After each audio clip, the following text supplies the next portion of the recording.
안녕하세요. 오늘의 데일리 뉴스레터에 오신 것을 환영합니다. 1. 사냥 모드. 2. 독일은 심각했다. 3. 한국이 위험에 빠졌습니다. 한번 진실을 알아봅시다. 대한민국이 위험에 처했습니다. 미제전 세계에서 대한민국 무기 체계를 무시할 수 있는 나라는 없습니다. 월등한 성능은 물돈이고 대한민국만의 압도적인 납품 속도, 준수한 가격은 그동안 어디에도 찾아볼 수 없었던 독보적인 시장 경쟁력을 만들어 냈습니다. 사실상 현재 전 세계 방산 시장에서 가장 중요하게 생각하고 있는 세 가지 요소를 모두 갖추고 있는 셈인데요.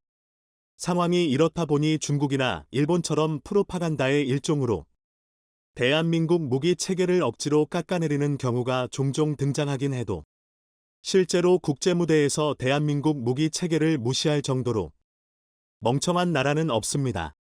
1970년 대한민국이 본격적으로 국산 무기 개발에 돌입한 이후 고작 50년 만에 이뤄낸 엄청난 성장인데요. 그런데 이 독보적인 경쟁력이 되려 대한민국 무기 체계를 위험에 빠뜨리고 있습니다. 기존 방산 시장을 나누어 먹고 있던 선두 그룹의 방산 강국들이 신강자인 대한민국의 등장에 위기감을 느끼고 본격적인 견제에 돌입한 것입니다. 문제는 이 나라들 또한 최근 5년간 세계 무기 수출 점유율의 상위권을 점령하고 있었던 만큼 군사 기술력이 만만치 않은 나라들이라는 건데요. 다시 말해 지금 당장이야 대한민국 무기 체계가 하나의 트렌드처럼 전 세계의 주목을 받고 있지만 만약 미래 시장을 선점하지 못한다면 한순간에 반짝 유행에 그칠 수도 있다는 것입니다. 그래서 준비했습니다. 오늘은 대한민국 특산품 K 시리즈의 미래 경쟁력에 대해 낱낱이 파헤쳐 보겠습니다. 대한민국의 국제 방산 시장 무기 수출 점유율은 세계 9위입니다. 한국 위로만 집계 1에 항상 1, 2위를 독점하고 있는 미국과 러시아가 있고 그 아래로 3위 프랑스, 4위 중국과 독일, 이탈리아, 영국, 스페인 등 유럽국이 자리 잡고 있는데요. 대한민국의 점유 비율은 약 2.4%로 8위인 스페인이 2.6%, 3위 프랑스가 11%, 2위 러시아가 16%입니다. 여기까지만 말씀드리면 많은 분이 에이 요즘 잘 나간다더니 한국 별거 아니네 라고 실망하실 겁니다. 확실히 얼핏 봤을 때 방산 시장의 트렌드라고 맘만 떠들어낼 뿐 실제적인 영향력은 그리 크지 않아 보이는데요. 그런데 이 동계 수치에는 중요한 게 하나 빠져 있습니다. 바로 점유율이 집계된 조사 기간이 2018년, 2022년이라는 것입니다. 물론 2018년, 2022년에도 대한민국 무기 체계는 수출 호조를 기록하고 있었습니다. 그러나 이 당시까지만 해도 대한민국 무기 체계는 아는 사람만 아는 숨겨진 맛집 같은 느낌이 강했는데요. 그런데 2023년에 들어서면서 상황이 완전히 달라졌습니다.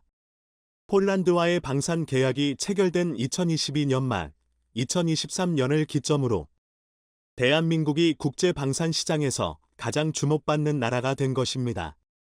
그리고 여기에 더해 우크라이나 전쟁이 예상과 다르게 장기화, 격화되면서 전 세계가 전쟁의 위협으로 들끓기 시작했고 경쟁적으로 국방력 강화를 선택하면서 덩달아 대한민국 무기 체계의 점유율도 폭발적으로 늘어나기 시작했는데요. 또한 전쟁이라는 가장 엄격한 실전 사례를 통해 러시아, 중국산 무기들의 평가는 곤두박질 쳤고 국제 제재로 러시아의 수출입 통로가 들어막히면서 졸지에 러시아산 무기를 문용하던 나라들의 군사 장비 개혁에도 붓이 붙었습니다. 지금 대한민국은 그 빈자리를 제대로 꿰차고 있는데요. 최근 동남아시아 시장에서 대한민국 무기가 주목받고 있는 것도 다를 아닌 이 때문이라 할 수 있습니다. 중국 앞에서는 어쩔 수 없이 친한 척 웃고 지내야 하지만 뒤로는 두고 보자라며 칼을 갈고 있는 동남아시아 입장에서는 당연히 중국산 무기를 수입할 수 없고 익숙한 동구권 무기 체계를 도입하자니 큰형님 인러시마가 전쟁에서 제대로 얻어맞고 혼수 상태에 빠진 상황입니다. 그렇다면 결국 남는 건 대한민국뿐인데요. 특히 우리 입장에선 미운 놈이긴 해도 인도네시아의 경우 방산 시장에 대한 미국의 점유율은 무려 16.1%에 육박합니다. 17%인 미국과 고작 0.9%밖에 차이인데요. 이쯤이면 인도네시아 방산 시장을 대한민국과 미국이 양분하고 있다고 해도 과언이 아닙니다. 심지어 여기서 끝이 아닙니다. 폴란드를 기점으로 구소련의 영향력이 짙게 남아있는 중부 유럽 동유럽 나라들이 무기 편제를 서방 표준으로 개혁하면서 줄줄이 대한민국을 선택 중인데요. 이 덕에 다수의 군사 전문가가 2023에서 2027 방산 시장 점유율 통계에 대한민국이 미국, 러시아, 프랑스에 이은 점유율 4위에 오를 것으로 예측하고 있습니다. 정리하자면 대한민국 무기 체계의 방산 대박 행진은 이제 막 시작되었을 뿐이라는 건데요. 실제로 절반이 지난 2023년 올해에 체결된 굵직한 방산 수출 것만 따져봐도 폴란드, 루마니아, 사우디아라비아 등 손에 꼽기 힘들 지경입니다. 방산업계 관계자들 또한 대한민국의 수출 호조를 매우 긍정적으로 판단하고 있는데요. 아직 협상 단계인 사업과 비공개로 진행 중인 무기체계 수출까지 전부 따지면 다음 동계 때는 4위가 아니라 2위까지도 노려볼 만하다라고 자부하고 있습니다. 일반적으로 수출 실적 공개에 조심스러운 방산업계에서 이렇게까지 자신할 정도면 정말 상상 이상의 호조가 이어지고 있다고 봐도 무방한데요. 하지만 무작정 좋아할 수만은 없습니다. 대한민국의 빨라도 너무 빠른 독주가 오히려 걸림돌이 되어 돌아오고 있습니다. 구매자가 한정적인 방산 시장의 특성상 시흥 강자는 언제나 기존 독점국들의 강력한 견제를 받을 수밖에 없는데요. 그 중에서도 유럽은 자신들만의 이해관계가 너무 강해 방산업계에서 유럽 카르텔이라고 부르며 혀를 내두를 정도입니다. 특히 독일은 20년간 전 세계 전차 최다 수출국 1위를 단 한 번도 놓치지 않은 방산 강국인데다 나토 회원국 대상 수출 비중이 절반을 넘습니다.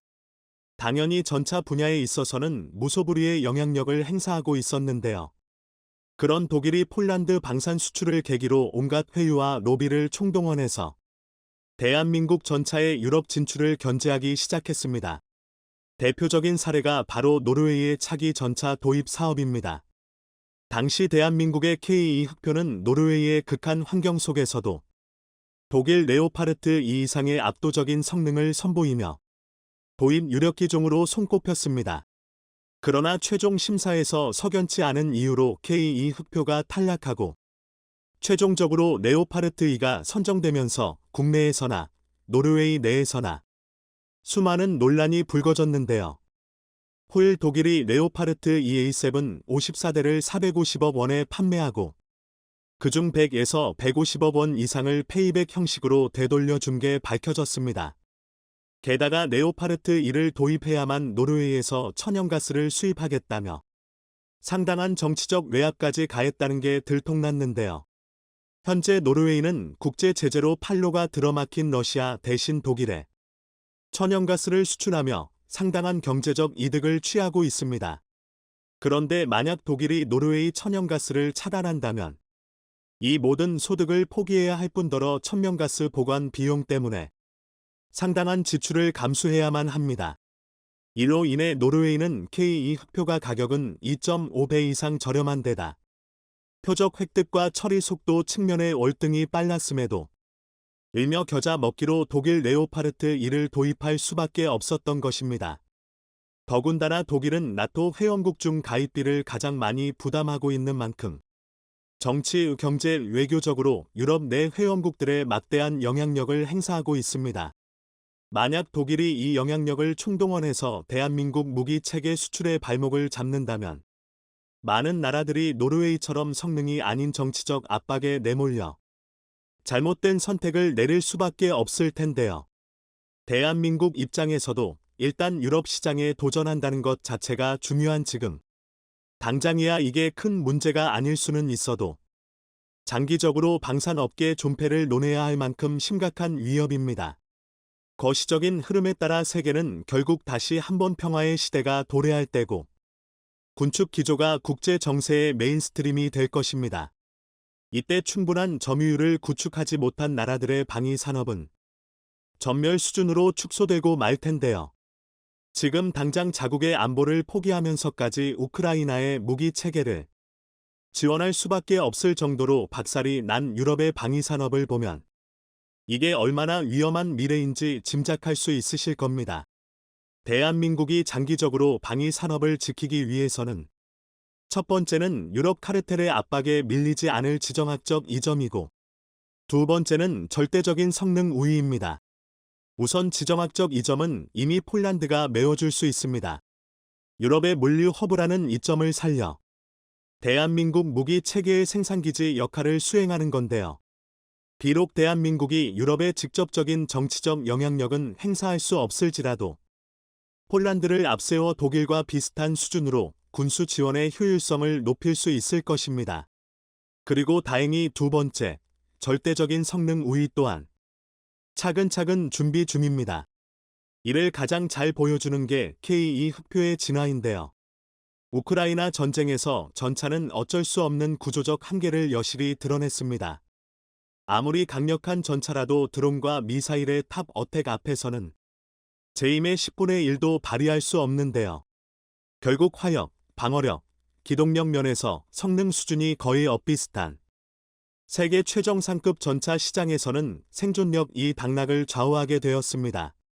실제로 K2는 지금 모델로도 방호용 레이저 경고 장치, 유도 교란 통제 장치, 복합 연막탄 등 상당한 수준의 유도 교란형 방어 시스템을 탑재하고 있는데요. 이에 더해 차후 개량형에는 능동 방호 체계 APS와 함께 드론 공격에 대응할 수 있는 전파 방해 장비와 전방위 감시 시스템, 원격 사격 체계 RCWS가 탑재될 예정입니다. 해당 개량형이 폴란드에 인도되는 K2PL의 사양인데요.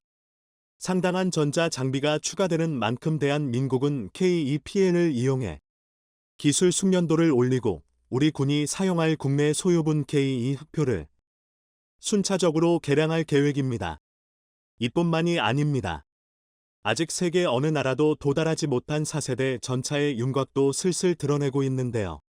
바로 대한민국의 차기 전차 K3입니다. 아직 극비리의 연구가 진행 중인 K3는 130mm 주포와 캡슐형 승무원실이 가장 눈에 띄는데요. 포 구경을 키워 기존 대비 관등력을 50% 이상 높였을 뿐만 아니라 첨단 영상 장비를 등해 내부에서 실시간 360도 관측이 가능한 캡슐형 승무원실로 병사들의 생존력을 최대한 끌어올릴 계획입니다. 미 경우 차체 밖에 신체를 노출한 채 주행할 수밖에 없었던 전차의 고질적 문제도 해소할 수 있을 전망인데요. 차세대 전차로 독일이 KF 신한 판터, 미국이 에이브람스 X를 개발 중인 만큼 차기 전차 시장을 누가 먼저 선점할 수 있느냐가 미래 방산 시장을 주도할 왕좌의 게임이 될 것입니다. 반면 자주포 시장은 사정이 좀 더 간단한데요. 이니 대한민국이 시장을 독점 중이기 때문입니다. 특히 가장 최신 개량형인 K9A2는 독보적인 수준인데요. 자동장전 장치를 등해 분당 9에서 10발 이상으로 높아진 최대 발사 속도는 성능만큼은 세계 최고인 PGH-2000의 8에서 10발보다 한 수 위입니다. 게다가 지속 발사 시에도 K9A2가 4에서 6발로 PGH-2000의 3발보다 2배 빠른데요. 전 세계 중형급 이상 자주포 중 노후 문제가 심각한 물량만 5186문, 성능 저하로 교체 수명에 돌입한 몰량은 6479문에 육박합니다. 성능과 가격 면에서 K9A2는 12,000문에 달하는 천문학적인 몰량을 대체할 수 있는 가장 이상적인 자주포인데요. 이처럼 대한민국의 독주는 이제 막 시작되었습니다. 전 세계 방산 시장에서 가장 뒤처진 후발주자였던 대한민국이 온 힘을 다해 질주한 끝에 선두 그룹을 앞서기 시작했는데요. 이제는 멀고 길게 볼 때입니다. 오직 대한민국이라서 가능한 일이 벌어졌습니다. 서로 다른 두 나라가 만약 같은 무기 체계를 공유하더라도 그건 말 그대로 남의 일인데요. 군사적으로 긴밀한 협력 관계가 아니라면 자신의 전력을 노출할 이유가 없기 때문입니다. 지금까지 이건 당연한 상식이었는데요. 그런데 대한민국이 이 상식의 들을 깨부수고 있습니다. 바로 K9 자주포 사용자 클럽인데요. 이름만 들었을 땐 가벼운 소모임처럼 보이지만 K9 클럽은 현재 전 세계 방산 시장에 지각 변동을 일으키고 있습니다.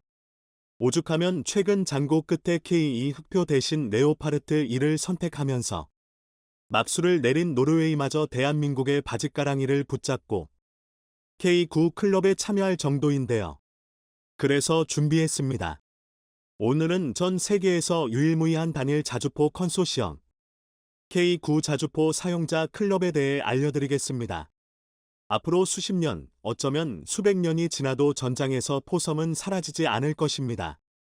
자주포는 드론과 결합한 초정밀 포격으로 포격 전술의 새로운 패러다임을 제시했습니다. 그렇다 보니 일반적으로 국가 안보에 직결되는 자국의 자주포 운용 노하우나 기술은 최대한 숨기는 게 삼식이 되었습니다. 그도 그럴 게 포병 전력 노출이라는 건 결국 지상전의 뿌리가 되는 가장 기본적인 전력을 공개하는 것과 다를 게 없는 말인데요. 통상 군사 정보는 타국은 물론이고 자국 내에서도 최대한 모호하게 다뤄지는 게 일반적입니다. 그러나 이것도 K9 자주포 앞에서는 의미가 없어집니다. 글로벌 자주포 시장 점유율 70%라는 경이적인 수치 덕분에 오히려 기술과 전력을 숨긴다는 게 무색해져 버린 건데요. 다리 하나만 건너면 죄다 K9 운용국이니 이제 와서 굳이 운용 노하우 등을 숨겨봐야 주변국들 눈치만 보게 되는 상황이 온 것입니다. 북한, 중국, 러시아라는 삼중벽에 둘러싸인 대한민국의 무기 체계가 머나먼 유럽의 끝까지 퍼져 있다는 건 그 자체만으로도 방산 시장의 신화라 다름없는데요. 그리고 이 덕분에 K9 자주포는 세계 방산 시장에 다시 찾아볼 수 없을 새로운 트렌드를 만들고 있습니다. 바로 K9 자주포를 운용하는 나라들의 모임, 일명 K9 사용자 클럽입니다. 이 국제회의 목적은 문자 그대로 K9 자주포 운용국들이 한데 모여 서로의 노하우와 기술을 나누는 정보 교류의 장인데요. 운용국들은 지형과 사용 환경에 따른 운용 및 유지보수 노하우, 교육에 대한 경험과 지식 등을 공유합니다. 회의 주제가 현존하는 최강의 자주포라는 것만 빼면 흔한 자동차 동호회랑 다를 게 없어 보이는데요. 하지만 이로 인한 효과는 도저히 무시할 수 없는 수준입니다. K9 클럽은 지난 2022년 4월 대한민국에서 최초 개최된 것을 시작으로 올해는 노르웨이가 먼저 나서서 회의를 개최했는데요. 게다가 생산국인 대한민국, 개최국인 노르웨이를 포함해 핀란드, 에스토니아, 폴란드, 호주 등 주요 운용국 6개국이 참석했습니다. 뿐만 아니라 민간 영역에서는 노르웨이 최대 규모 방산 업체인 콩스버그와 호주 CBG 시스템즈가 참여하면서 K9 관련 기술 개발과 협업에 대한 심도 있는 논의가 이루어졌는데요. 일각에서는 이를 두고 대한민국의 유럽 침공이라 말하고 있습니다. 물론 K9이 그만큼 넓은 지역에 퍼져 있다는 우스갯소리긴 하지만 실제로도 다수의 군사 전문가들은 K9 클럽의 영향력을 상당히 주의 깊게 보고 있습니다. 그도 그럴 게 K9 클럽은 그 자체만으로도 단단한 군사적 동맹입니다. 전 세계 어떤 무기 체계도 이처럼 발전적인 성향의 컨소시움을 결성하지 못한 것은 물론 기껏해야 연합훈련 등을 통해 제한된 정보를 공유하는 게 고작이었습니다. 반면 K9 클럽은 분명 유럽의 일부이지만 NATO 소속이 아닌 나라들이 주축이 되고 있는데요. 이번 2023 K9 클럽에서도 NATO 가입국은 노르웨이와 폴란드뿐입니다. 그렇기 때문에 K9 클럽은 북유럽 국가들의 군사 구심점이 되고 있습니다. 정치적인 대명제가 아니라 K9의 체계를 공유하며 군사적 관계성을 다져가고 있는 건데요. 여기에 NATO에서 지정한 최대 동맹국인 대한민국과 호주가 전폭적인 지원을 펼치는 모양새입니다. 유럽에서 비교적 영향력이 약한 나라들은 단지 이것만으로도 K9 클럽에 가입하고 싶어 할 텐데요. 이와 NATO를 이어 유럽 내부에서 강력한 국제 동맹으로 발전할 가능성이 충분한 것입니다. 이름은 K9 클럽이지만 인도, 튀르키예, 이집트 등이 포함되지 않은 것도 유럽 내의 국제 동맹을 준비 중이라는 강력한 증거인데요. 물론 국제 동맹 수준이 되지는 못하더라 해도 대한민국의 손해볼 일은 아무것도 없습니다. 오히려 K9 수출 대상국이 늘어날 뿐인데요. K9 클럽을 통해 공유된 운용 정보와 노하우, 천차만별 기상 환경에서의 훈련 경험들은 그 자체만으로 돈 주고도 살 수 없을 정도로 고급 정보들입니다. 이는 K9의 개량, 수출형 현지화 등에 막대한 영향을 미치는데요. 당장 K9 자주포가 세계 자주포 시장을 점령할 수 있었던 이유도 적극적인 현지화와 기술 이전이 컸습니다. 일례로 K9을 도입하기 전 폴란드의 주력이었던 AHS 크라프는 영국 에즈 90 포탑을 K9 차체에 올린 자주포인데요. 재미있는 건 AHS 크라프라는 이름입니다. 여기서 AHS는 폴란드어로 자주곡사포를 의미하고 크라프는 단단한 등껍질의 개를 의미하는데요. 이는 이름 그대로 K9 차체를 선택하면서 든든한 지지 기반을 확보할 수 있었기 때문입니다. 폴란드는 1997년부터 국산 자주곡사포 개발을 시작했지만 기술적인 한계에 부딪혀 돌파구를 찾지 못하고 양산 단계에서 좌절한 상태였습니다. 가장 큰 문제는 반동 제어였는데요. 당시 폴란드는 넓은 평야 지대의 교전을 염두에 두고 예제 90의 포탑을 155mm 52구경장으로 개수하여 자국산 UPG-NG 무한궤도 플랫폼에 탑재하고자 했습니다. 하지만 지난 꺼리튜브 영상에서 설명해드렸다시피 155mm 52구경장 주포의 반동 제어는 말처럼 뚝딱 성공할 수 있는 기술이 아니었습니다. UPG-NG를 사용한 AHS 크라프 초기 프로토타입도 반동을 전혀 제어하지 못하고 치명적인 문제가 발생했는데요. 시할 때는 자세 제어는 고사하고 차체의 균열이 발생할 정도였습니다. 이 와중에 구원투수로 등장한 게 바로 대한민국이었는데요. 대한민국은 폴란드의 K9 차체를 제안했고 폴란드는 UPG-NG 플랫폼 개발을 포기하면서 이를 채택했습니다. 그리고 결과는 당연히 성공적이었는데요. 폴란드 군부 내에서는 차체를 바꾸기 전후 차이가 완전히 다른 자주포라고 불러도 손색 없을 만큼 극명하게 달라졌다고 감탄했습니다.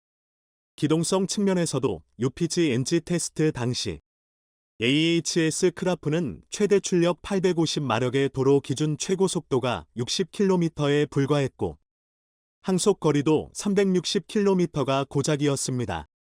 하지만 K9 차체로 변경하면서 기존 52톤이었던 무게가 48톤으로 경량화되었고 그러면서도 최대 출력은 1025마력, 최고 속도는 67km를 기록했는데요. 이뿐만 아니라 항속거리도 400km로 증가했으며 심지어 도섭 가능 심도가 1m에서 1.5m로 증가하면서 실질적인 작전 수행 능력이 획기적으로 상승했습니다. 그리고 이때부터 쌓인 한국 무기 체계에 대한 신뢰도는 2022년 한폴 방산 계약으로 이어지게 되었는데요. 대한민국 입장에서도 역대급 방산 수출 계약에 물꼬를 튼 것은 물론 차체 플랫폼으로서 K9의 확장성을 확인한 셈이니 상당한 이득이었습니다. 이제 마음만 먹으면 K9 차체를 이용한 장갑차, 군안전차, 전투공병차 등의 수출 가능성이 생긴 것입니다. K9의 확장성은 여기서 끝이 아닙니다. 다른 수출 버전에서도 K9은 완벽한 현지화 운용 능력을 입증했는데요. 바로 2017년 핀란드가 도입한 K9FIN입니다. 핀란드도 K9FIN에 아주 재미있는 이름을 붙였는데요. K9FIN의 핀란드 공식 명칭은 K9FIN MOUKAERI입니다. 이는 슬래지 해머 나는 뜻인데요. 속된 말로 오한마가 바로 MOUKAERI입니다. 대대로 냉병기 시절 적의 머리통을 깨부수는 1등 공신이 MOUKAERI였던 것처럼 K9의 화력이 그만큼 강력하다는 의미를 담고 있는데요. 특히 K9FIN은 영하 30도에서 최고 50도까지 떨어지는 북유럽 핀란드의 극한 기후에서도 원활히 운용할 수 있도록 개량되었습니다.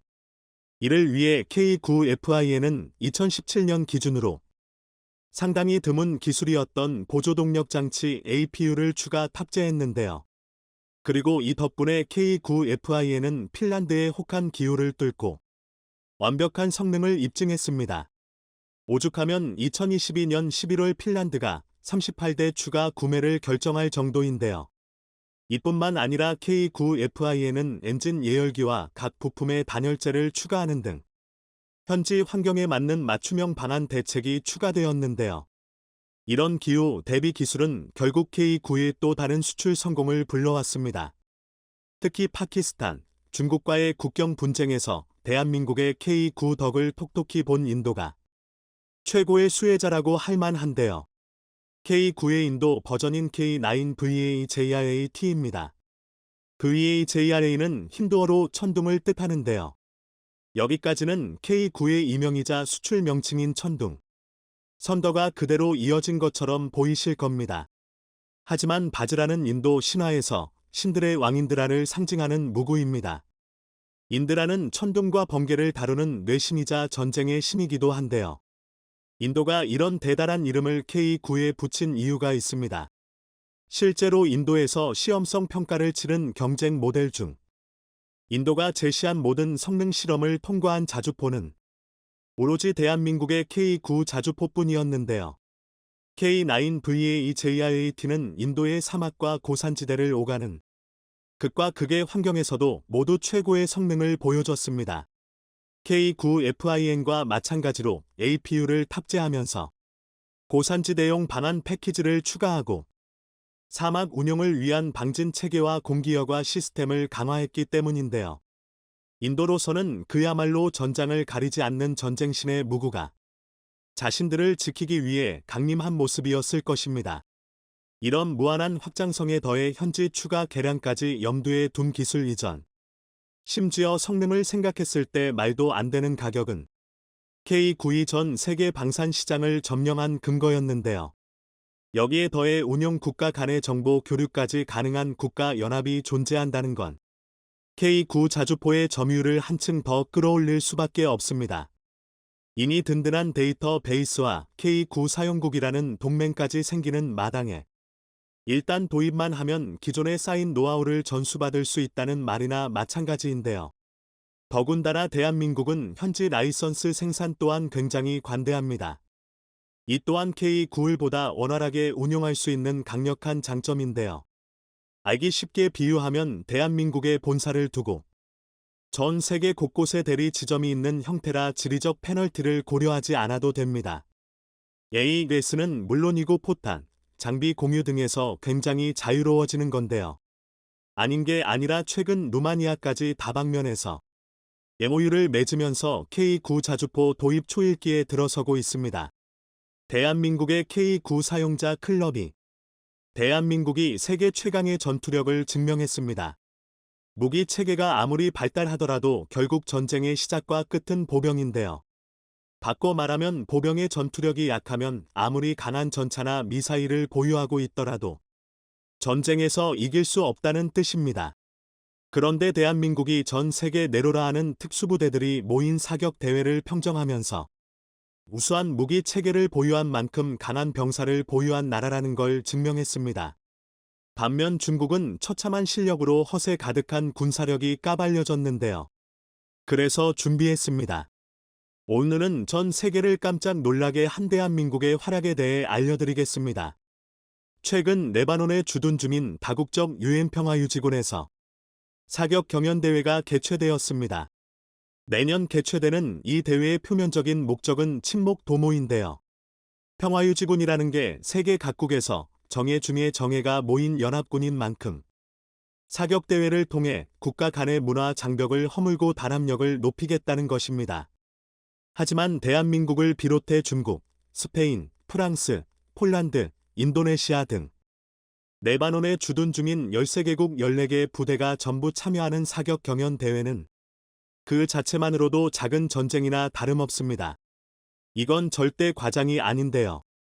예초에 유엔평화유지군이라는 것부터가 정예 파병 부대가 집단이니만큼 사격대회를 통해 한 나라의 보병 전투력부터 개인화기의 성능까지 한눈에 가늠할 수 있습니다.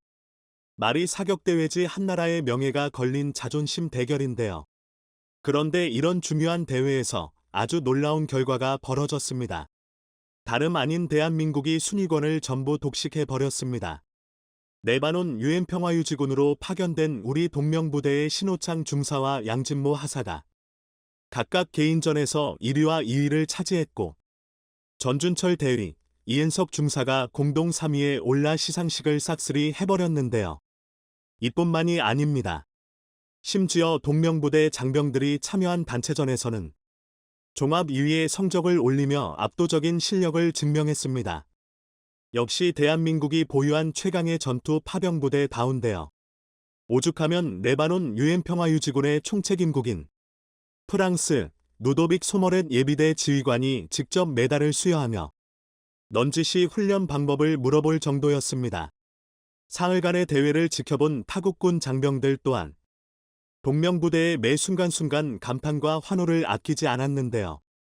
이 덕에 해외 장병들 사이에서는 우리 군의 제식 소총인 K2C1이 초유의 관심사로 등극했습니다.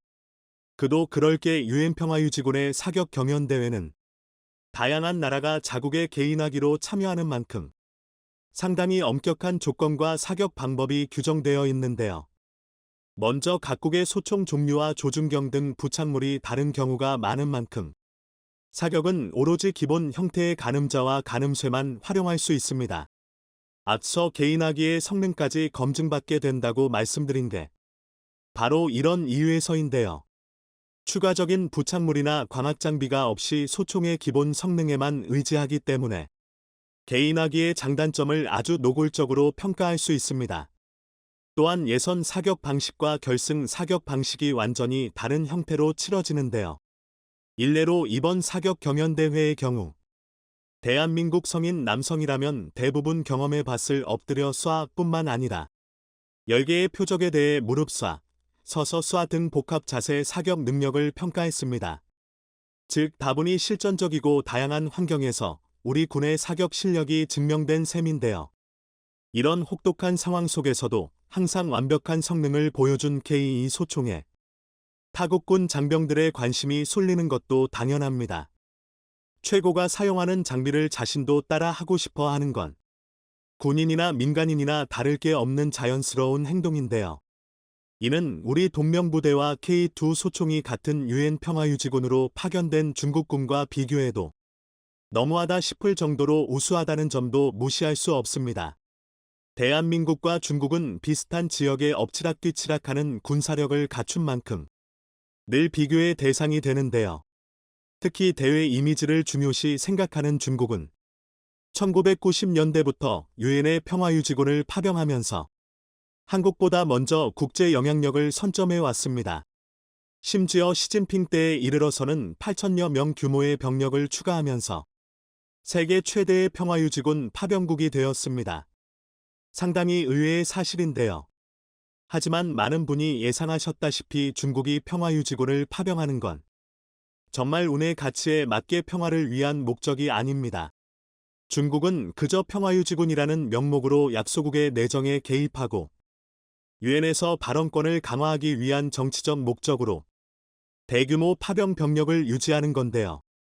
그렇게 전 세계 유엔 파견 지역 16곳 중 9곳이나 파견된 만큼 실력이나 괜찮으면 모르겠지만 정예 중에 정예랍시고 으스대는 주제의 중국 평화유지군의 실력은 최악이라는 말도 아깝습니다.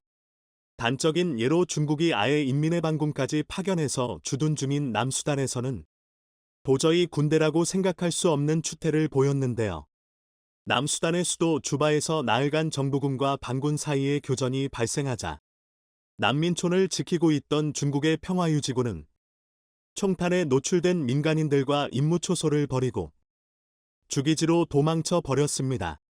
이후 충돌이 격화되고 있는데도 중국 평화유지군은 전장 한복판에 있었던 자신들의 기지에 틀어박혀 출동조차 하지 않았고 심지어 피난하는 민간인을 향해 최루탄을 발사하는 등 믿지 못할 만행을 저질렀습니다. 이처럼 중국 평화유지군이 제 임무를 외면하는 동안 민간인을 포함한 300여 명이 사망하는 등 끔찍한 일이 벌어졌는데요. 또 최소 5명 이상의 외국인 구호 활동가들이 중국군 기지 인근 호텔로 끌려가 집단백을 당했을 때도 중국군 기지 인근 호텔로 끌려가 집단백을 당했을 때도 수십 차례의 구조 요청받았지만 묵묵부답으로 일관했습니다. 이외에도 소총을 든 반군들이 공격해오자 그대로 장갑차 안에 처박혀 있다 결국 RPG 세례를 맞고 몰살당하는 사건까지 벌어졌었는데요. 아무리 중국제가 겉만 번지르르 하더라도 반군의 개인화기로는 장갑을 뚫을 수 없는 게 당연한데 그저 엑셀만 밟아서 자리를 이탈하면 그만인 것을 겁에 질려 그조차도 수행할 수 없었던 것입니다.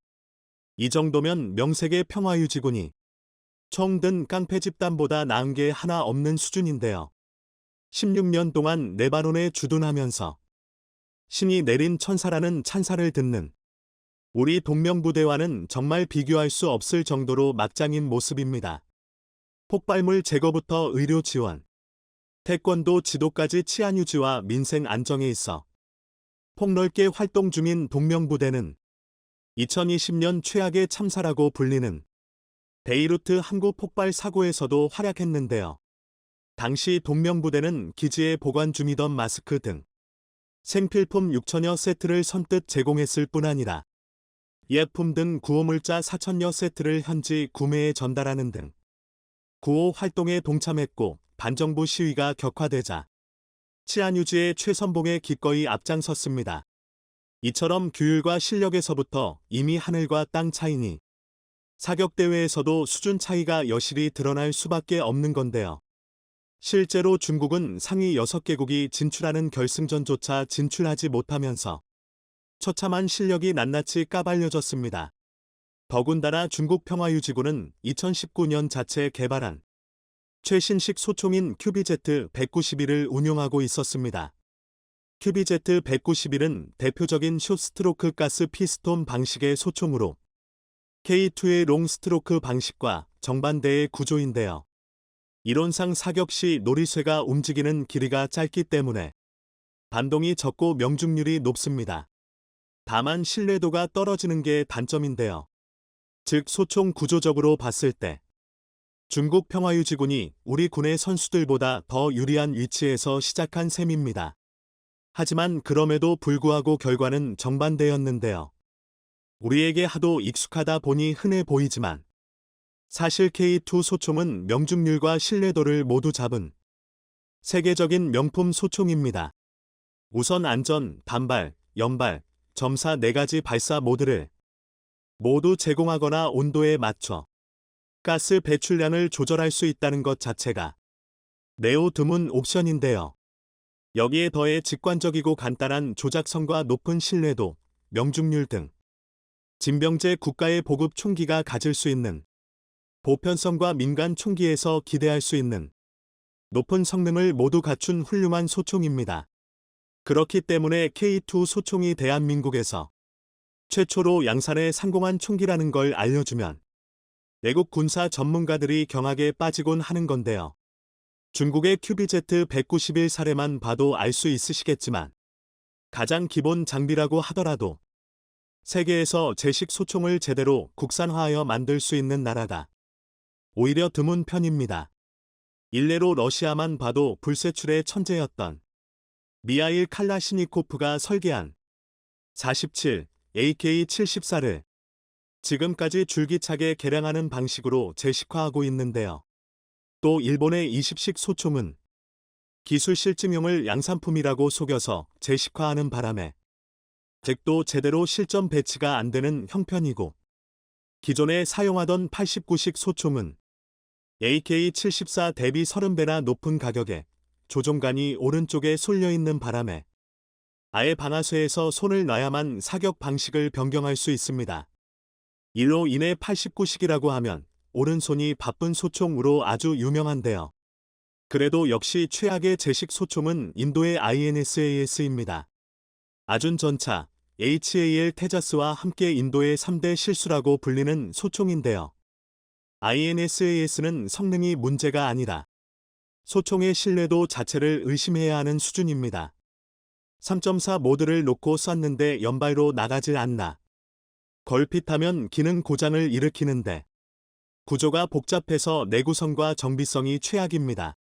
게다가 기온이 떨어지면 플라스틱으로 만들어진 탄창이 갈라지는 등 심각한 결함을 드러냈는데요.